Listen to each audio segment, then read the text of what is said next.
she had $53 million in her bank account. But on New Year's Eve, she couldn't buy a table. Jennifer Mason stood in the doorway of Chateau Bleu, watching couples toast to new beginnings while she had nowhere to sit. Around her, champagne bubbled. Strangers kissed at midnight. Families laughed over dessert. And she, Jennifer Mason, the woman who'd built an empire from nothing, stood alone, holding a reservation that had somehow disappeared from their system. She didn't know it yet, but in exactly 4 minutes, a 6-year-old girl would change everything she thought she knew about success, connection, and what it means to truly be seen. The restaurant glowed with amber light, casting shadows across mahogany tables dressed in white linen. Jennifer's heels clicked against marble as she approached the host stand for the 3rd time. The maitre d', a thin man with silver-rimmed glasses, scrolled through his tablet with practiced indifference. "I'm very sorry, Miss Mason. I have no record of your reservation. And as you can see, we're completely full tonight." His eyes didn't meet hers. They never did anymore. Not since the Forbes article, not since the CNN interview, not since her face became synonymous with ruthless business tactics and hostile takeovers. She'd spent 20 years becoming someone people couldn't ignore. Now she'd give anything to be someone they actually wanted to know. Jennifer glanced around the dining room.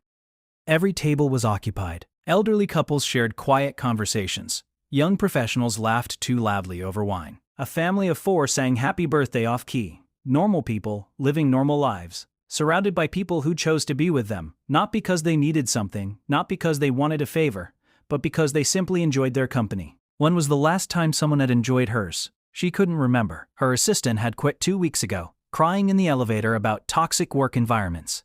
Her college roommate stopped returning calls after Jennifer missed her wedding to close a deal in Singapore. Even her mother's last words before the stroke had been, "You're gonna die alone in that glass tower, Jenny.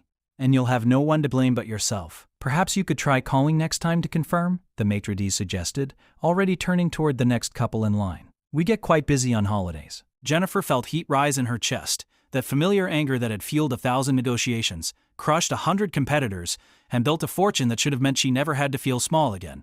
But standing here in her $2,000 dress and diamond earrings, she felt exactly as small as she had at 16, when her father told her she wasn't pretty enough to rely on her looks, so she'd better get smart.